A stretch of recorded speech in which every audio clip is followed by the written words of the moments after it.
Sequester. Good, bad, possibly, maybe, yes, no. I don't know, not sure. Has to be one or the other, right? Wrong. This is what we call in science a duality. So can somebody tell me what exactly a sequester is? Yes, you! The peculiar one in the back! No, not you! Yeah, so in 2011, Congress passed the Budget Control Act, and this was a plan to help eliminate some of the debt our government's facing. As a backdoor plan, should in the next year Congress not decide on a reduced budget, it would have a fail-safe, and that would be to instigate, or initiate more accurately, a sequester.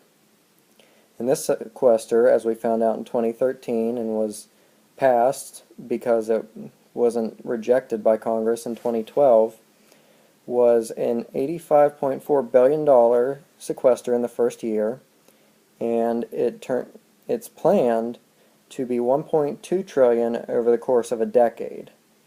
Whether or not that will actually happen, we'll find out. The interesting thing, though, is Congress still plans to increase its budget by over $200 billion each of these years. So the sequester isn't really having that much of an effect. Let's look at the numbers. So here's the figures. And I apologize, this is kind of difficult to read, but the pie graph will be the most important thing here. So we have the sequester, and it's about $85.4 billion. And here's the spending over the past couple years and for this 2014 coming up. Spending has been estimated to be about $3.7 trillion for the budget for the past couple years. It's been going up slightly. This coming year it's supposed to be 3.8. In actuality, the budget's been 3.5 years roughly for the past couple years, and it's been a $1.1 trillion debt and a $0.68 trillion debt. Now, the budget deficit for the coming year is supposed to be about $0.74 trillion. So, the figures are remaining relatively stable. But let's take a look at the government waste and the sequester itself.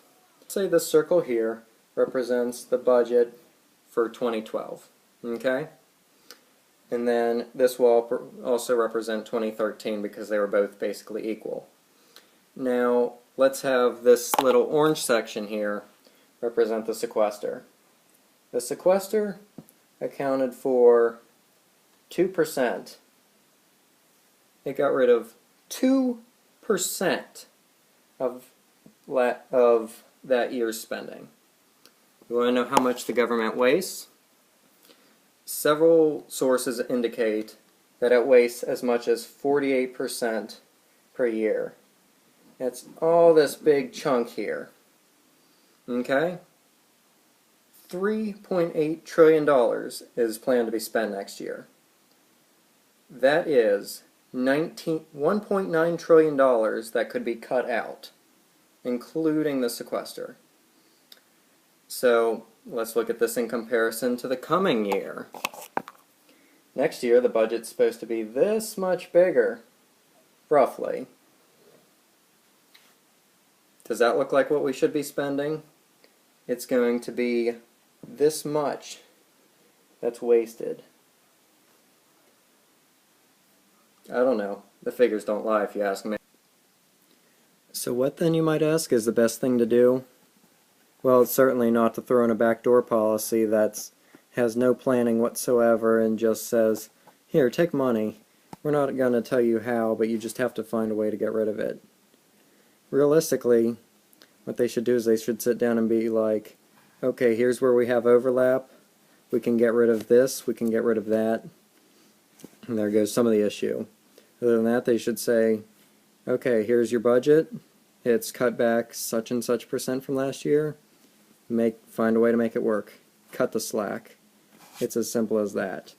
I mean, realistically, it's not, but the logic is sit down and actually work it out.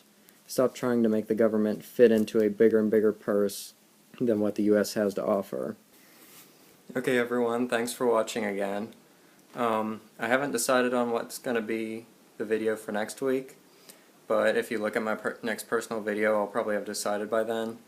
It's finals week, so it's kind of hard to make up your mind, you know. Been so busy and stuff. I'll have a science channel opening up here soon. I'm shooting the video this Thursday, actually. Check out my personal page. The link should be on Facebook or Twitter. And I guess that's it. Here's my lovely Christmas tree. Anyways, America, Kilo, out. Oh yeah, and follow me on Twitter. Upvote and subscribe.